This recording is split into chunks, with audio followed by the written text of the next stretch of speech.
yo'lbosni aldab tog'dan tushirish.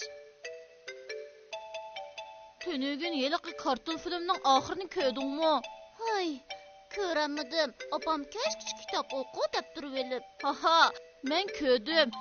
Buning uchun ozroq yil ishlatdim degini.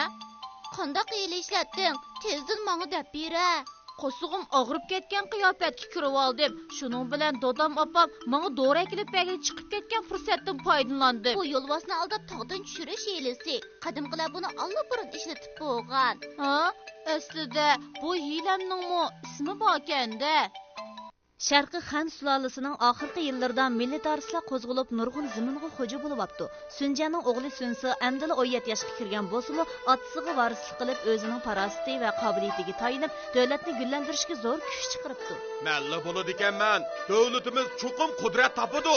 Milodiy 199-yili Sunsi shimolga kengaymachilik qilish uchun kuch to'plab Changjiangning shimolidagi Lojangni qo'lga kirgizmoqchi bo'libdi. Bu Lojangni janubda Changjiang daryosining iborat tabiiy do'sa qo'g'dab turadi. Shimolda Qo'yxo daryosi bor. Hujum qimiqimiz tasbog'idek. Ammo u zaminga zolim Liushun hukmronlik qilyotdi. Bu bir parcha lo'qmani yemak oson emas ekan. Alilari, deganlari o'rinli. Agar bu urushni qilsak, g'alaba qilishimizdan mag'lub bo'lishimiz ehtimolga bekor yaqin. Shunga biz bu urush to'g'risida obdan o'ylanib, apchil chordan birni tepishimiz kerak. Alilari, meningcha biz yo'lbosni aldab tog'dan tushirish hilisini ishlasak qandoq? Ha, qandoq deysiz? Liushunning mol dunyoga yirismanligidan foydalanib, uningga sovg'a avataylik. Yana maktub yozib, uni maqtab, taza uchirib, shon shuhratining tangdasiz ekanligini, kishilarning uni nihoyat hurmatlaydiganligini, uning bilan do'st bo'lishni xohlaydiganligimizni aytaylik. Kamina hozir nihoyat qiyin ahvolda qoldi. Hatto g'izog'im rayim yo'q. Bu bir necha kun ichida dushmanlar zaminimizga besib kirib, paraganchilik soldi. Kuchimiz cheksiz bo'lganlikdan taqobil turamidik.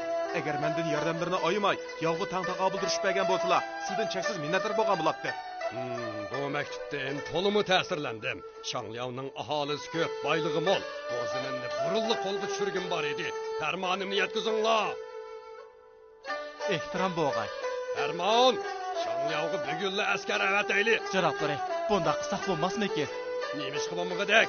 Mening maqsadim ularga yordam bergan bo'lib, Shangliaoni egallash. Qolgan ishlar bilan sening ko'ring bo'lmasin.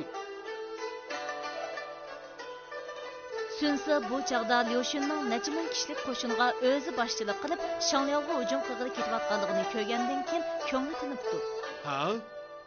Oxiri yo'lbosni aldab tog'dan tushirdik. Endi biz Lojangga hujum qilaylik.